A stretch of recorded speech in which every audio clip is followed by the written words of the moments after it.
윤호중 비대위원장님이 먼저 하시겠습니다. 네, 윤호중 비대위원장님. 네, 우리 번갈아 가면서 하는 거예요. 예, 국민의힘의 국격에 먹칠을 하는 이 흑색 선전 중단돼야 합니다. 윤석열 당선인의 국정 기대치가 39%, 비호감도가 62%라는 조사가 나왔습니다.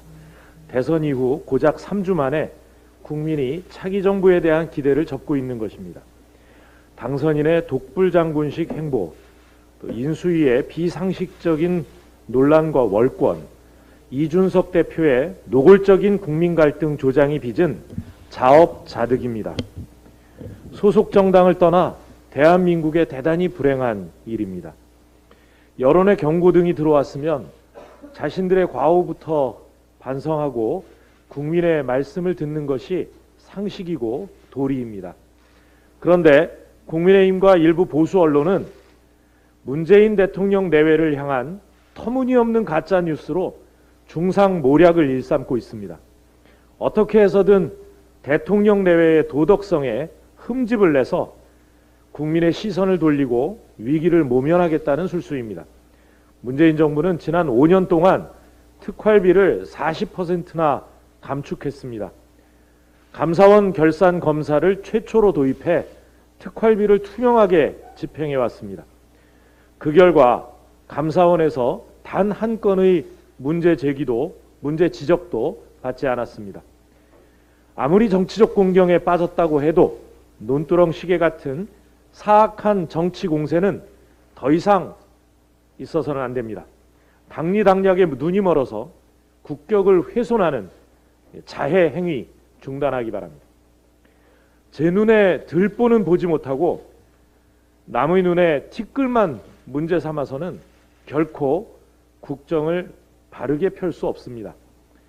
청와대 특활비를 꼬투리 잡기 이전에 윤석열 당선인과 국민의힘은 당선인이 검찰총장 시절 집행했던 특활비 147억 원의 사용처부터 밝히는 것이 국민에 대한 도리일 것입니다.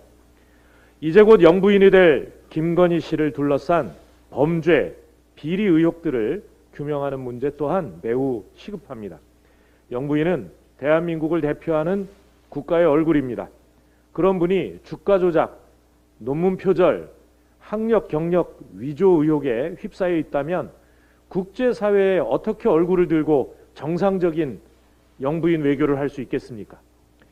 국민대가 어제 차일피일 미뤄왔던 김건희 씨 박사 논문 표절 의혹 재조사를 마쳤다고 합니다. 그러나 연구윤리위 보고 등 후속 조처가 남아 있어서 언제 최종 결론이 날지 알기 어렵습니다. 국민 여론이 잠잠해질 때까지 결론을 뭉개려는 것은 아닌지 대단히 의심스럽습니다. 국민대는 당선인 눈치 보기를 중단하고 표절 여부를 하루빨리 국민 앞에 투명하게 공개해야 할 것입니다. 고등학생 표창장 하나 가지고 법석을 떨었던 윤석열 당선인입니다. 표절 여부 결론에 따라 그의 합당한 책임을 져야 할 것입니다. 김건희 씨만 치외법권 특권을 누리는 이 도이치모터스 주가 조작 사건 이 수사도 마찬가지입니다. 국민은 목이 빠져라 진상규명을 기다리고 있는데 수사기관은 함흥차사입니다. 검찰이 계속해서 직무유기를 한다면 결국 이 사안에 대해서 우리는 특단의 조치를 검토할 수밖에 없습니다.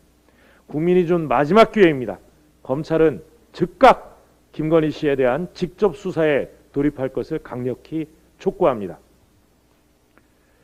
국민께 약속드린 공천혁신 민주당답게 이행하겠습니다. 정치교체는 국민 눈높이에 맞는 공천혁신에서 시작합니다. 변화와 쇄신을 향한 민주당의 굳은 결의를 혁신 공천을 통해 국민께 분명히 보여드리겠습니다.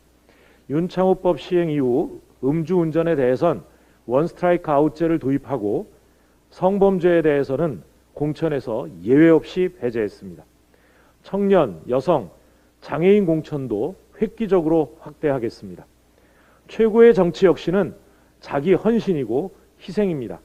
거듭 말씀드리지만 민주당의 지도자는 어느 누구도 예외 없이 당이 필요로 하다면 그곳이 어디든 나서야 합니다. 당과 국민을 위해서는 독배라도 서슴지 않는 것이 민주당다운 정신이고 지금 우리에게는 그런 사직생의 각오가 필요합니다. 정확히 60일 남은 지방선거, 당의 모든 것을 걸겠다는 각오로 임하겠습니다. 민주당 구성원 모두의 선당 후사를 거듭 요청합니다. 인수위와 관련해서 짧게 한 말씀 더 드리겠습니다. 인수위를 둘러싼 잡음이 끊이질 않고 있는데요. 구성 때부터 서운함 논란과 MB정권 시즌2 구설이 있었습니다. 이제는 내부 갑질 의혹과 노골적인 자리 다툼까지 벌어지고 있다고 합니다. 심지어 김태일 장한대 총장의 경우 인수위 국민통합위원회에서 물러나면서 저조차 받아들일 수 없다면 국민통합은 어떻게 하겠냐, 국민의힘은 하나도 변하지 않으려고 하는 것 같다라고 탄식을 했습니다. 차기 정부의 국정 철학과 운영 방향의 이 밑그림을 설계해야 할 인수위가 본업은 제쳐두고 니전 투구만 벌이는 꼴입니다. 이러니 인수위에 대한 국민의 불신만 커지는 것 아닙니까? 국민은 일하는 인수위를 바랍니다. 볼성사나운 자리다툼, 내부 총질 중지하고 제발 일 좀 하기 바랍니다. 이상입니다.